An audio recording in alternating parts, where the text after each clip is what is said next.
Ooh, yeah, baby. You're listening to the Riz Pod with yours truly, Risen Howard, the Great Poupon, and my co-host, John M. Laws.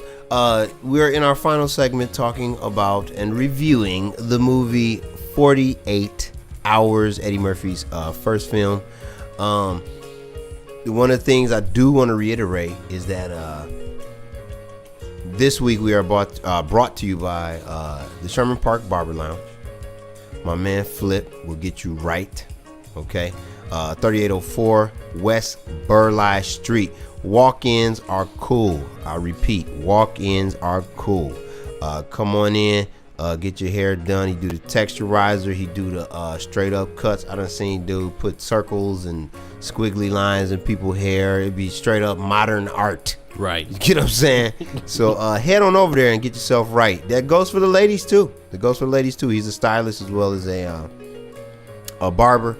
Get your stuff right. I go in there twice a week, get my hair cut up, and then once a week I get lined up, get my mustache and all that good stuff right, and my man will throw on the hot towel. Bam. Wow, that's all. Man, that's how you keep them bumps off, man. Yeah. You know what I'm saying? People think you get this razor, you put the Vaseline. Nah, man, you get the hot towel immediately afterwards, and my man got that going. So shout out to Flip. Now, this is the thing. I want to reiterate that Nick Nolte did an excellent job in this movie, man. He was believable, and his arc was crazy, man. Yeah, because when you didn't like him, you did not like him. Not at all. And then you see him warm up to Reggie, and you kind of, and the more he talks about his girl, you kind of see a little bit more, into his character and stuff like that. And you forget, like, oh man, yeah, Nick Nolte was a good ass actor. Yeah, he had some other roles that make you cry and stuff like that. So, just that cool thing. It was a very interesting pairing.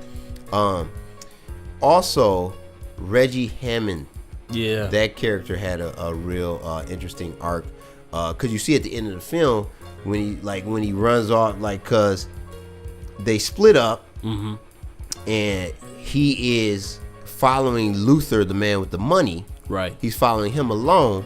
And when they finally get back with together, Jack is like, yo, man, why don't you just, you had a gun. Why don't you just go get the money and split, man? $500,000. You can roll. A lot of money. And Reggie's like, yo, I want to get Gans, as bad as you do. You know what I'm saying? And so you kind of see that turn right there. And then at the end of the film, what Jack does is he, Reggie looks at him and like, okay, since you know about the money, I'm probably not gonna get none of it now. Right. My man throws it in the trunk of the car. It's like, yo, it's gonna be there, when you get out in 6 months. That's a good look. Right. And he said, hey, do you want any of it? Yeah. And he looks at him and he says, hey man, I'm white in America. No, he says he says, no, not my style. Right. Which is basically the same thing. It's the same thing, like, yeah, I'm gonna get it anyway. No. I don't get that part. Fuck that. I don't get it. Man, break me off 10, man. Just now that you mention it, let me hold. Right, let me just get 10 of that real quick and I'll be good. Right. But you see those two characters, and I don't even think it was written that way. You know what I mean? I really think that them dudes just acted out those parts well enough, and they found those things in it. Those turns. Yep. Because it turned. We know Eddie Murphy turned out to be an excellent actor. Oh yeah. He started doing crap films after a while. Yeah. But the thing is, when he was acting, even that last one he did, Mr. Church. Yeah. It's like he was acting his ass off. Yeah, it was a good movie. You know what I mean? And it was deep, and the, the characters and all that stuff like that. It wasn't him just being an impersonator. Right. You know what I mean? So, you saw that kind of thing, and like I said, I think it just meshed together right. I agree. Those were those just two interesting actors, interesting dudes. Mm-hmm. And they did and they were cast perfectly in their roles. Right. You know what I mean? The other part about this movie was that suit he had on, man. Yeah. God, that was 80s. Yeah, super 80s. Man, I remember seeing my uncles and shit walk out the house with them little ass ties. You know what I'm saying? Everybody at the church had them gator boots. Man, You know what I'm saying? The pointy. Where do you get them pointy shoes at? everywhere then. Right. Well, head on over to Johnny Walker. Right. And, so Silver Star. Whoa. Oh, let me get some patent leather. But yeah, and then you also saw, you know, when speaking about fashion, you saw the leather pants. Yeah. The leather pants was prevalent in this movie. Yeah. You know what I'm saying? And then, man, I almost forgot, man. We saw, you know, what was introduced to us was a band that would have a long and illustrious career. Synonymous with Eddie Murphy. The Bus Stop Boys. Us boys. The boys are back in town. Yeah. You know what I'm saying? I feel so sorry for them brothers, man. They probably roll home to their mamas. Yeah. Like, we made it, mama. We're in the movie with Eddie Murphy. Right. You know what I mean? And, hey, you know, I'm going to look them up, too, because they could be still touring off of just that one song. Yeah, it's totally possible. And don't get it twisted, man. This was a worldwide hit. Oh, yeah. So they might have blew up in Japan. Oh, because you You figure know? the movie was huge, so everywhere the movie went. They probably right. Yeah. So the Bus Stop Boys, you know, Yeah, something like right. that. So they might still be over there, right? Boys are back in town, Right. Just killing it Yes. over in Tajikistan. There's one part when, and this is stuff like, you know, you see as a musician, Yeah. when they, you know, they're doing their song, and the keyboardist is standing up and he just playing, Yeah. and you look, and his hands ain't moving at all. Right. And it's like, Like he got one of them special keyboards. they're filming. Right. They probably did it 50 times. Right. My man is just still trying to get some energy. Yeah. But so yeah, shout out to the Bus Stop Boys. The boys are back in town, and when the boys is in town, ain't no fooling around. Right.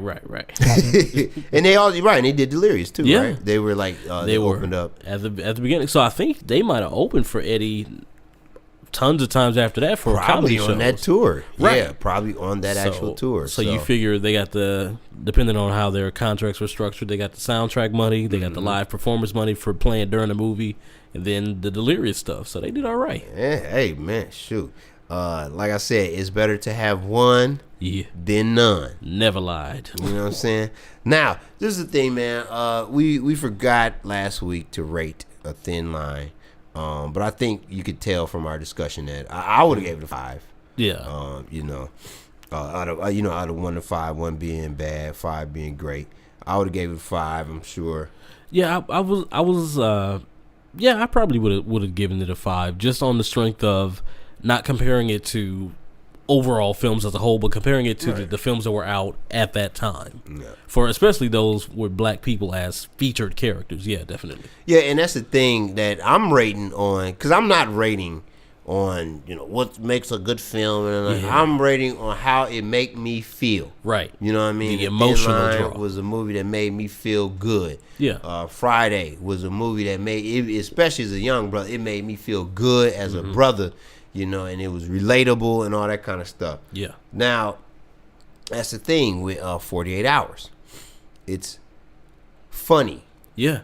It's action-packed. Yeah. Pretty well written. Yeah. But this is the thing, man. I can't give it a 5 because I know Eddie Murphy. Yeah. You know, now we know Eddie Murphy and what he's capable of, and I don't Yeah. think that he was. I think it was like seeing him on a leash. Yeah. You know, like the character that Tracy Morgan played in Thin Line. Right. Like, no, I know Tracy Morgan is Yeah. way funnier than that. So yeah. you know that cat was, you know, he was restricted in that role. Yeah. And was somebody saying good night? Somebody saying good night? What's up, Eli?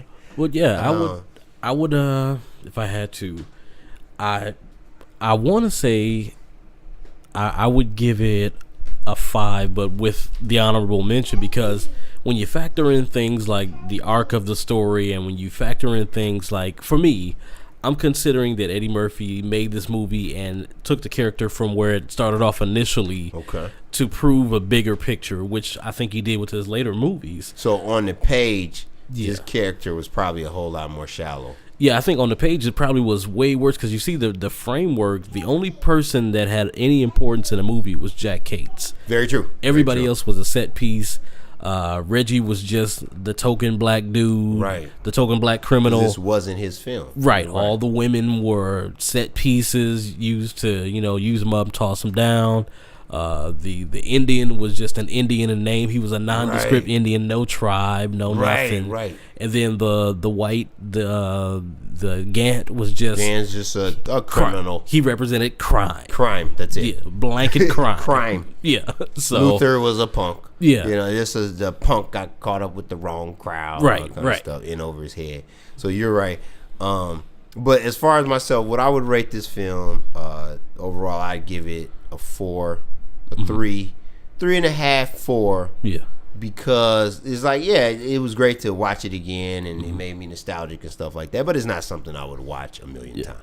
I appreciate that I was able to watch it with adult eyes now because it kind of frames Eddie Murphy's body of film work in a different light for me. So I can look. Before I didn't like it because of all the stuff, all this convict and how they would say it. I called him a nigga. I'm like, yo, that's a little.